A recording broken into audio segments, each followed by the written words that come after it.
Welcome to this bonus video on building your impact skills. If you're here, I assume that you identify as a catalyst, that you really do want to get better at changing the future for the better, and you're willing to do the work to get there, and that you have seen the value or maybe already saw the value in impact skills and would like to go deeper to learn more how you can do that for yourself so that you can have that really manage your own process of development and not rely on others to do that. In this video, I'm going to share with you, again, related to the 3 stages of developing your impact skills that I've seen, what are the specific things that you, I think, can learn or would want to learn at each stage to make sure that you can pull forward the learning and perhaps advance your ability to have that impact more quickly and just to be more successful in general. Okay, so first, before we jump into the first stage, I just want to share that I believe that some skills that you need to have throughout the process are 2. One of them is what I call accelerated learning. You need to be able to learn faster than other people to be able to stay ahead of them and then teach them. Okay, so you need to develop the skills of accelerated learning, which they don't teach you in school. So regardless of how you do that, it's something that's very much incorporated into all the programs that I do, because I believe the ultimate competitive advantage in a world that is constantly changing is to be the best learner in the room, to be the company that learns at the most accelerated rate in the marketplace, whatever it is, so that you can learn faster, because that's the ultimate competitive advantage. Knowledge today is obsolete tomorrow. So how do you learn faster? And so that's really important, that you develop your ability to be an accelerated learner. The second thing is that you need to develop the ability to change people's realities. Most of us think this is the way the world is, and so this is how it works. And we don't realize, well, actually, as long as you see the world that way, you'll take these actions and you'll produce those results. If you want a different outcome, you're going to need to be able to find new actions to take. But you can't take those actions until you start to actually see the world differently, to change your reality or to help the people around you change their reality. That's a fundamental, basic skill, but it's sort of like the old adage, the eye cannot see the eye. Most people don't think of their reality as reality, my reality. They see it as the way the world is. So there's those 2 fundamental skills: is how do you become an accelerated learner, and how do you help yourself change your own reality so you can constantly be seeing a different future and different ways to get there, and how do you do that for the others? Otherwise, you and everybody else will just keep trying to find the same solutions to the same problem and wondering, it's Einstein's doing the same thing over and over and expecting a different outcome. So you need to get good at changing your reality. Those are throughout something that you need to do. Now, let's go to this first stage, what I call aspiring and grounding, where we need to work on strength building and acceleration. I'm just going to call out 3 skills that I think are important. One is resilience and power. If you are not resilient, if you under stress, your amygdala is going to kick in, and your sympathetic nervous system is going to take over. And brain scientists, when that takes over, brain scientists have a very fancy word for it. They call it getting stupid. We're all capable of that, getting stupid under stress, if we don't know how to manage it. So you need to develop your resilience to do that. And that's a fundamental skill. It needs to grow throughout, but if you don't have it here, you're never going to get to here. Second, it's what I call conversational design. In the world that you probably work, you're not running a machine. You're not, you're not in a physical operation as much as you are getting all your work done through spoken and written conversations, or even coded conversations today. And so you need to be an expert at designing the tool that you will use, which is conversation, to get things done. That includes, how do you resolve conflict? How do you negotiate? How do you influence other people, which really comes a lot later?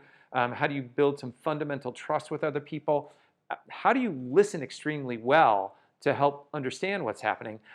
Storytelling is another piece of that. It's very much about conversational design. Is how do you help people change the future? How do you help them accelerate their learning and change reality through being an expert in conversation? The third part then is presence. You need to be able to connect to people. You need to build the confidence of the people that you're asking for money, or that you're saying, hey, let me do this for you. Or the people that you're leading need to connect with you. And so presence is the third very important skill that I'm going to call out here when you're in that aspiring and grounding phase. It happens that I do have a program called Mind to Win for resilience and power building. It's been really successful in helping people do that. I developed it because honestly I needed it for myself. And then I realized a lot of other people struggled with that too. So that's a program that I've developed for them. Conversational design is, there are a number of things that you can do there. Many times this also, I do it one-on-one, but then I teach people, how do you manage commitments well? How do you negotiate? How do you make a complaint? When something goes off the rails, how do you get it back without just creating a big fight with somebody? Those are some simple examples. Presence then, how do you show up in a room and be powerful even if you don't have organizational authority? How do you still have that presence and power? Not the power over people, but the power to accomplish what you want. How do you have that presence?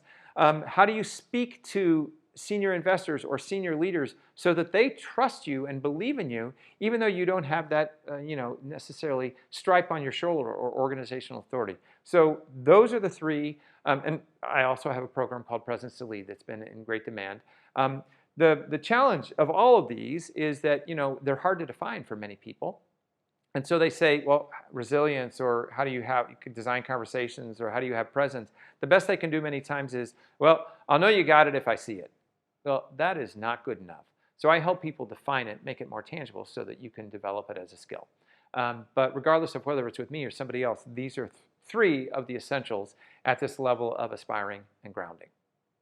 Before I jump into talking about the skills for the second stage, let me mention that I call this generally, the skills that you need for aspiring and grounding, X-ray vision.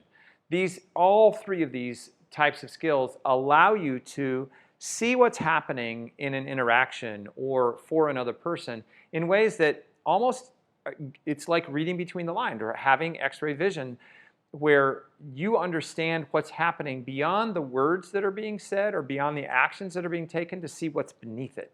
As you get really good at this, even if it's for yourself, because we all share the same brain, and as the old saying goes, I have bad news for you. You are unique, but you are not original. Once you start to understand things for yourself or for other people, you can read a lot of situations which make you better at this stage and prepare you more to get here faster. Stage two is, the power and access, and let's talk about the skills there, because you can also work. Even if you're here, you can start to learn these sooner. But these are critical skills that if power and access stage is about having impact with and through others, then you definitely need to have these in place. One is building trust. Trust is the thing that allows all business to get done, or all relationships to get built. If trust doesn't exist, you're going to spend so much more time, money, effort to do even the most basic of things. So building trust is an essential. Now, I think I mentioned even that in stage one, it's also really important, but here, it is absolutely essential. Here, leaders building leaders. Building leaders, you need to develop the people who don't have as much experience or skill in the impact skills as you do. So leaders building leaders is very important. That one will continue up to here. Actually, all of these go along, but the leaders building leaders will look different here than here. This is about you building the people on your team, empowering them, setting them up for success, and then them doing the same for others that are on their teams. Influencing at scale. This is where you recognize, I can't do all this by myself. So there may be 10 people, there may be 100 people, there may be thousands of people that you need to create the impact that you want to have. So you need to be able to influence at scale, and that is a skill unto itself.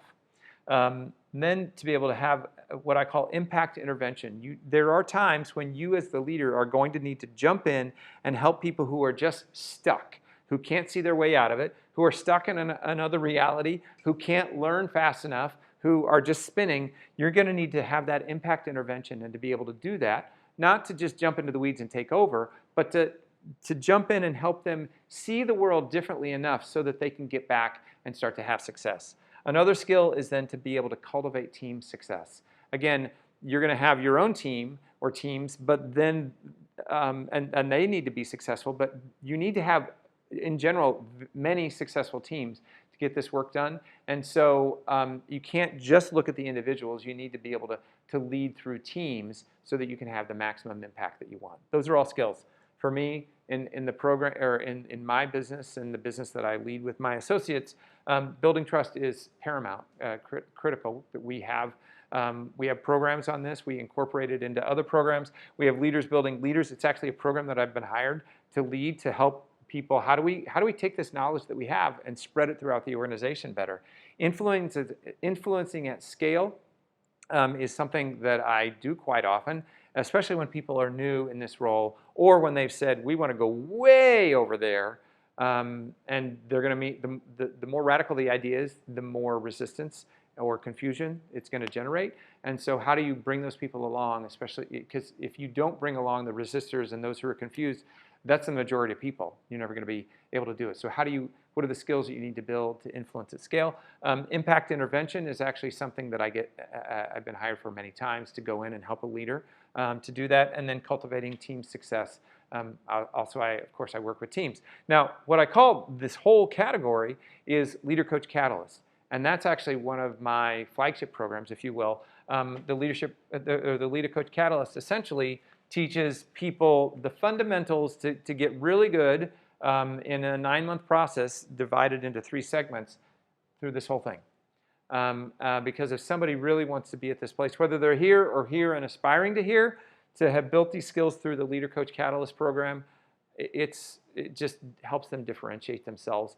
And most training programs don't take you through all these things, and I've just found it's a differentiator for the people that I work with in that program. So that's something that I offer. Again, there are other people who do all of these things and who may even put different things on the list. But this is one approach from now, stage 1 and stage 2. Let's get ready for stage 3. All right, the third stage in this bonus video about developing your impact skills and knowing what to build. Some examples for stage 3 are, again, leaders building leaders. This is very much when you're at this place of being fully expressed and it's important for you to develop contribution and a sense of meaning.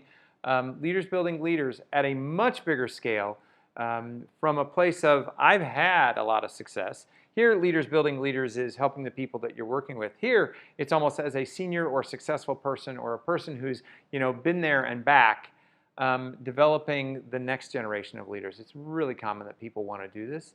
Another one is cultivating meaning. If you reach this point, hopefully because you knew this might be coming, that you didn't feel fully expressed, you integrated meaning here along the way. But if somebody reaches that place, cultivating meaning is another skill that they need to develop for themselves and, of course, for people around them, because it's quite common to find people somewhere along the way where they say, I'm having success, but I keep asking myself, seriously, is that all there is? I thought I'd be so much happier now. So being able to do that for yourself and for others is important. And then coaching skills, because a lot of, at that point, they'll say, I want to go back and help the next generation, and I need some coaching skills to do that. Again, coaching skills are something that are really valuable here as well, but I find that the people are able to take the most time with it in this stage. So for me, I do have a program called Leaders Building Leaders, again, that I've talked to you about. Cultivating meaning, I've done some one-on-one work with people here. This is one that's more difficult to turn into a program, I found. But when people find themselves there, I do that one-on-one work. And then coaching skills, I used to teach coaching 20 years ago, and to this day, I continue to do some work to help people build those coaching skills, not for certification, but so that they can be effective. Certification isn't always reflective of them being able to do the coaching well, so I'm just worried about helping people be able to apply those skills. So that's the work that I do. The last piece is there's another, number 11 is what I call navigating the new role. And honestly, that's throughout here, but I find it becomes much more critical here because you're here and maybe here, but especially in this place. Navigating the new role is about landing and being able to build trust and have an impact in 60 to 90 days.